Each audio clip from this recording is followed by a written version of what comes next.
बहुत समय पहले की बात है। एक राक्षस था जिसका नाम था महिषासुर। वह आधा भैंस और आधा इंसान था। महिषासुर बहुत ताकतवर था।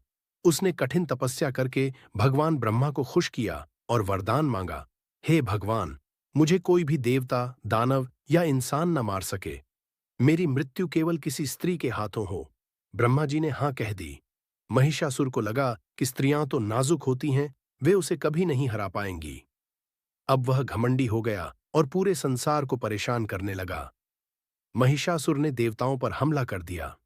उसने इंद्रदेव को स्वर्ग से भगा दिया, सूर्य, चंद्रमा और वायु को भी परेशान किया।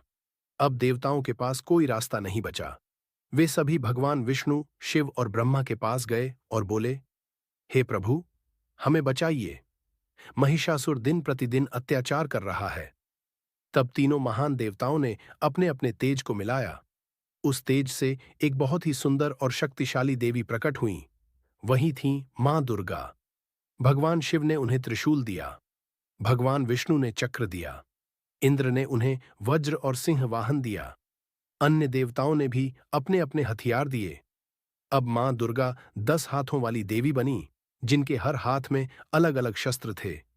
युद्ध की तैयारी मां दुर्गा अपने सिंह पर बैठकर महिषासुर से युद्ध करने निकलीं। जब महिषासुर ने उन्हें देखा तो हंसते हुए बोला, अरे, एक औरत मुझसे लड़ने आई है, मैं इसे पल भर में हरा दूंगा। लेकिन मां दुर्गा शांत और साहसी थीं। उन्होंने कहा, महिषासुर, अब तेरे अत्याचार का अंत होगा। 9 दिनों तक युद्ध शुरू हुआ। महिषासुर बहुत चालाक था। वह कभी भैंस बनता, कभी शेर, कभी हाथी और कभी इंसान, लेकिन मां दुर्गा हर रूप में उससे भिड़ती रहीं। 9 दिनों तक दोनों के बीच भयंकर युद्ध हुआ। 10वें दिन, विजय 10वें दिन, महिषासुर ने फिर से विशाल भैंस का रूप लिया और जोर जोर से दहाड़ने लगा। तभी मां दुर्गा ने अपने त्रिशूल से उसका सीना भेद दिया और तलवार से उसका वध कर दिया। इस तरह महिषासुर का अंत हुआ और पूरे संसार में शांति छा गई। देवताओं ने खुश होकर मां दुर्गा की स्तुति की और उन्हें महिषासुर मर्दिनी नाम दिया।